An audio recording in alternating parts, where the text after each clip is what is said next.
Welcome back to our channel doctor విద్యా cell tips. నులి పురుగులు 1 to 14 years పిల్లల్లో కామన్గా కనిపిస్తూ ఉంటుంది. దీన్ని వార్మ్స్ అని కూడా అంటారు. ఈ వార్మ్స్ 4 టైప్స్ ఉంటాయి: tape worm, pin worm, hook worm and round worm. ఈ వార్మ్స్ అనేవి కడుపులో ఉండి రోజు థౌజండ్స్ ఆఫ్ ఎగ్స్ని ప్రొడ్యూస్ చేస్తూ ఉంటాయి. సో ఎందుకు వస్తూ ఉంటాయి, ఎక్కడ ఉంటాయి అని తెలుసుకుందాం. ఎవరైతే అన్హైజీనిక్గా ఉంటారో వాళ్ళకి, కంటామినేట్ అయిన సాయిల్ని కాంటాక్ట్ అవ్వడం, కంటామినేట్ అయిన వాటర్ని కాంటాక్ట్ అవ్వడంతో ఈ నులి పురుగులు అనేవి వస్తూ ఉంటాయి.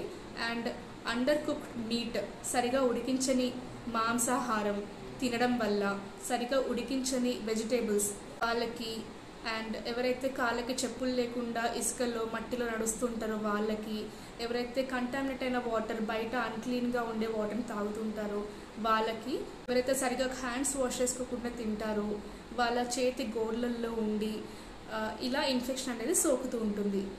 ఈ వార్మ్స్ అనేవి బాడీలోకి వెళ్ళి ప్రోటీన్ని, బ్లడ్ని తింటూ ఉంటుంది. దీనివల్ల ఐరన్ డెఫిషియన్సీ, అనేమియా, రక్తహీనత అనేది వస్తూ ఉంటుంది. ఇలా న్యూట్రిషన్ అబ్జార్ప్షన్ సరిగా లేక విటమిన్ ఏ డెఫిషియన్సీ కూడా వస్తుందన్నమాట. వీటి సైన్స్ అండ్ సింటమ్స్ ఎలా ఉంటాయో తెలుసుకుందాం.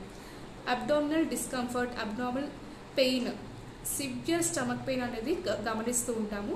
అండ్ బ్లోటింగ్, గ్యాసీగా ఉండటం, ఒక్కొక్కసారి విరేచనాలు అవుతూ ఉంటాయి, ఒక్కొక్కసారి మలబద్ధకం, కాన్స్టిపేషన్ అవుతూ ఉంటుంది.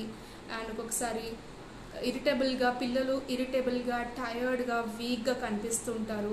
ల్యాక్ ఆఫ్ కాన్సన్ట్రేషన్, దేనిపైన సరిగా కాన్సన్ట్రేట్ చేయలేకపోవడం. అండ్ ముఖ్యంగా itching near the anal region, మలద్వారం దగ్గర దురదగా ఉండడం, ఇది మెయిన్ సిమ్టమ్ అన్నమాట.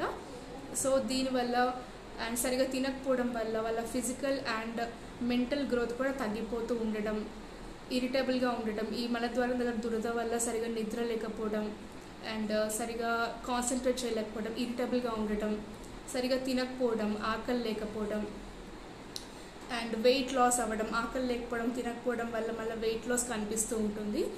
అండ్ సివియర్ స్టేజ్లో స్కిన్ ర్యాషెస్ అనేవి కనిపిస్తూ ఉంటాయి. కొన్నిసార్లు వామిటింగ్స్ కూడా గమనిస్తూ ఉంటాం. అండ్ ఇవన్నీ అవ్వకుండా ఏం చేయాలి అంటే నెయిల్స్ని ట్రిమ్ చేసుకుంటూ ఉండాలి. రెగ్యులర్గా పిల్లల నెయిల్స్ అనేవి ట్రిమ్ చేస్తూ ఉండండి. బయట నీళ్ళు తాగనీయకండి. వాటర్ అండ్ సాయిల్కి కొంచెం దూరంగా ఉంచండి.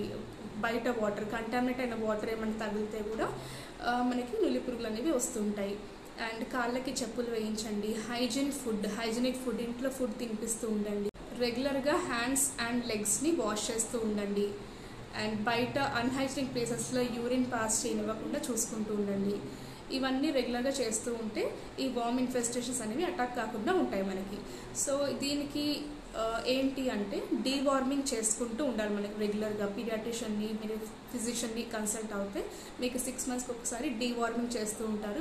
పురుగులు ఏమైనా ఉంటే చనిపోయేలాగా. మెబెండజాల్, ఆల్బెండజాల్ ఇలాంటివి అన్నీ మీ వెయిట్, మీ ఏజ్కి తగ్గట్టుగా పిల్లలకి ఇస్తూ ఉంటారు. ఒకసారి మీరు పీడియాట్రిషియన్ని కన్సల్ట్ అయితే బాగుంటుంది. Thank you. Please do subscribe.